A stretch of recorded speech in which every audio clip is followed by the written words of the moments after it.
Welcome back to Joe Stunner Boxing. I'm sure that most of you have seen the Terence Crawford David Avanesyan fight, which ended in the sixth round with an absolutely comprehensive knockout for Crawford. Avanesyan's a good fighter, very good European level fighter, certainly a fringe world class contender. I'd put him in the top 12 anyway, at least. But no match for Crawford. Crawford knocked him out. But in that sixth round, prior to the knockout, the fight was temporarily stopped because there was some damage to Crawford's gloves. They'd split around the thumb, and you may have seen pictures. There's a clear tear. And as a result, Neil Marsh, who is David Avanesyan's manager, has filed a complaint with the WBO saying that proper safety protocol wasn't followed. And this is based on, I want to read a few things to you here.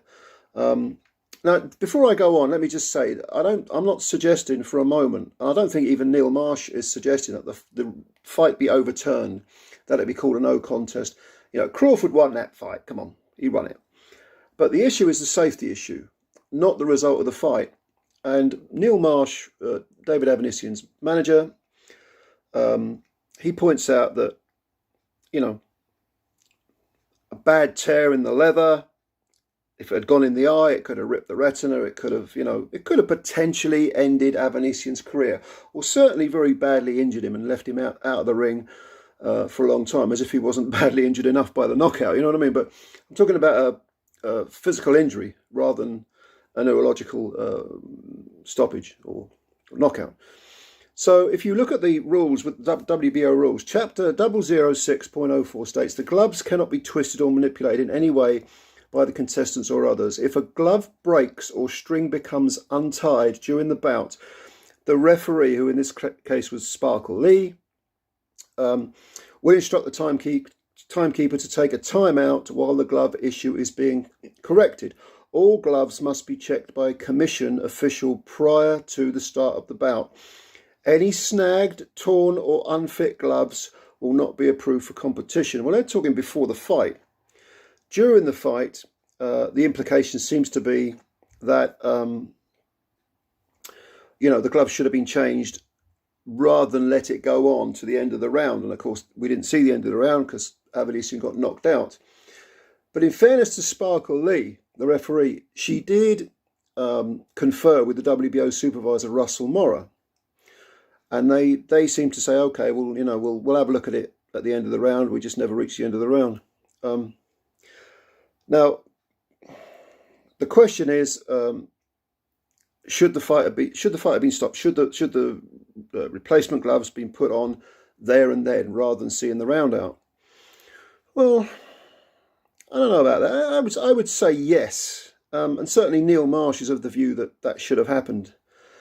Because he says, in my long career as a professional in professional boxing, I never imagined that a governing body would neglect basic safety measures and put a fighter at risk of serious injury, like using defective equipment such as gloves, resulting in death-threatening conditions. Well, I don't know about that. I think that's a bit melodramatic. Death-threatening conditions?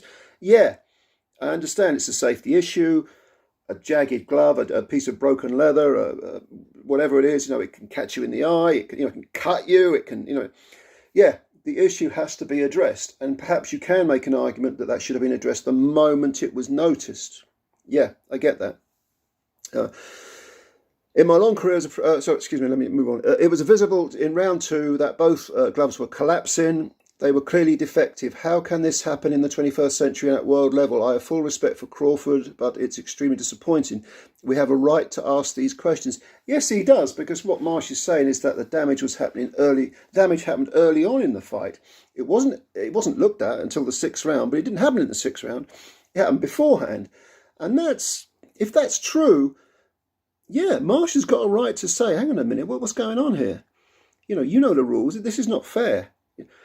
It used to be that the thumb was detached from the glove. If you're a bit of an old timer like I am, you remember the days when the thumb was not attached to the glove. And if you were if you had a penchant for illegal tactics, you tried to thumb the opponent, or maybe you just accidentally catch him in the eye, and it resulted in detached retinas, busted eye sockets, and so on. Then glove manufacturers made the gloves with the thumb attached to the glove, so you couldn't separated. It can be separated illicitly or perhaps in the heat of battle, and it depends on which gloves you have, because they come in very different types. But Marsh goes on, as a manager, I have the obligation to look after my fighter. I will do that at all costs. I'm far from happy with these events, and I feel I need to stand up for David. We deserve and need to ask these questions, so that's why we're taking the stance. We're not sore losers. Terence is an outstanding fighter, and we have some questions, and we believe we should be asking them to the commission. And again, I think he's got a point. But the glove manufacturers, who in this case were Everlast, they talked about defective leather. So what does that mean, defective leather? I mean, old leather that's already split in, frayed leather. What does it actually mean? Everlast, this is the statement from Everlast. Everlast follows proper protocol by providing backup competition pairs to be replaced pending a decision by the sanctioning body overseeing the fight. A stoppage was called to review the equipment malfunction, and the commission deemed the equipment was still suitable for competition. No foul play was at hand, nor was there any tampering of the product on behalf of Terence Crawford and his camp. Yeah, there seems to be no evidence that Crawford and his camp cheated. I don't think that they did that. But again, maybe it was just an honest mistake. But again, if the gloves were, if they were showing wear and tear and they were damaged, they were, as they put it, malfunctioning early on in the fight, shouldn't the fight have been stopped and the gloves changed there and then? I mean, it's worth asking. So will anything come of this? I don't think so. I think the commission will probably hear out Marsh, say, yeah, okay, maybe you've got a point, we're very sorry, but ultimately your fighter got knocked out legitimately, which he did, and I don't think anything will come of it. But the WBO and any commission that sanctions a world title bout, they have to be responsible for looking at the equipment used, whether it's the protectors, the gloves, and they have to say these are the standards and we're going to stick to them. And I think it's an interesting point, because in this day and age, as Marsh said, in the 21st century, do you expect basic stuff like this to go unchecked? Maybe someone got complacent. Maybe Everlast's gloves were just a load of rubbish. I don't know. I've never worn a pair of Everlast, not for about 35 years anyway. And gloves, believe me, from 35 years ago are very different to what they used to be.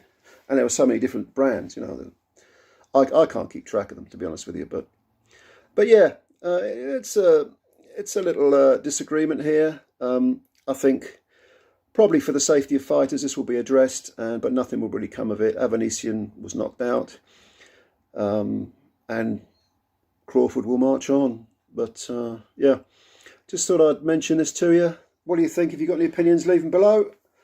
If you're new to the channel, you could subscribe. That would be fantastic. And yeah, thanks for your time as always. We shall speak again soon. Meanwhile, bye for now.